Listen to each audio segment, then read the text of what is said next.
Payo po ng MMDA sa mga motorista, maglaan ng mas mahabang oras para sa biyahe kapag nagsimula ng rehabilitasyon sa EDSA. Pero magbubunga naman daw ang pagtitiis ng mga motorista at pasahero dahil kapag natapos ang pagkukumpuni sa EDSA, magiging kasing ganda na raw ito ng SLEX at ng NLEX.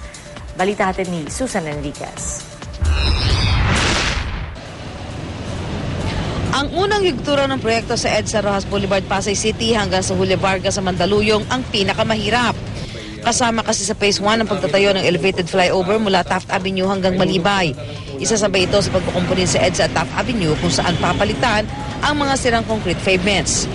Ang malapit po sa mga commercial center like Makati at Ortigas, yun po ang medyo may kabigatan sa aming trabaho because of the traffic load po doon sa portion na yun. Ay ikalawang yugto naman ay mula Mandaluyong hanggang sa Quezon City. At ang huling yugto ay Quezon City hanggang Monumento sa Caloocan.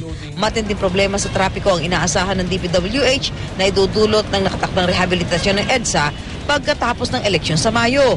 Kaya naman wala raw tigil ang DPWH sa pag-aaral para masolusyonan ito. Sakaling masimulan na ang rehabilitasyon, 24 oras daw ang magiging operasyon maging sa weekend at holiday.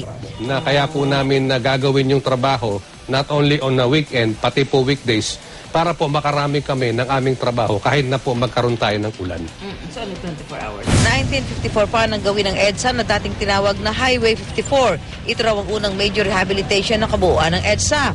Natataon din daw ang proyekto para sa gaganaping World Economic Forum sa 2014 at Asia Pacific Economic Cooperation sa 2015. Kaya dapat lang daw na maipagmalaki natin ang itinuturing na premier highway sa bansa. Magiging kasing ganda raw ng SLEX at NLEX ang EDSA kapag natapos na ang rehabilitasyon.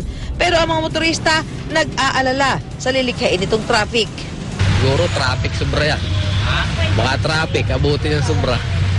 Naku, napakalaki yung epekto niyan sa mga taxi dahil yan yung pinaka-main highway. Susan Enriquez, GMA News.